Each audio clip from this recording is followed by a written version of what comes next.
How to use Snapchat AI. Hi everyone, welcome back to our channel. In today's video, I will guide you on how you can use Snapchat AI, so make sure to watch the video till the very end.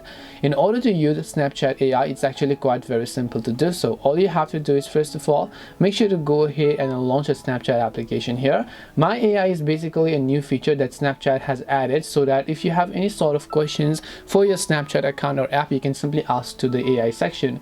So if you don't have My AI, it likely means that you might have removed it or you might have not received the update, so make sure you've updated it. Go to My AI, and over here you can say, you can just type in anything that you would like, whatever questions where you have, whether you want to deactivate your Snapchat account or whether you want to turn on dark mode for your Snapchat app. It is actually going to tell you anything regarding this, right? So you might just go ahead and then ask them whatever it prefers, and then simply you can go ahead and then ask whatever questions it has, and then you'll be able to solve your problems here. Sometimes whenever you have problems, you don't have to contact Snapchat support. You can now directly contact My AI for whatever issues and queries you might have.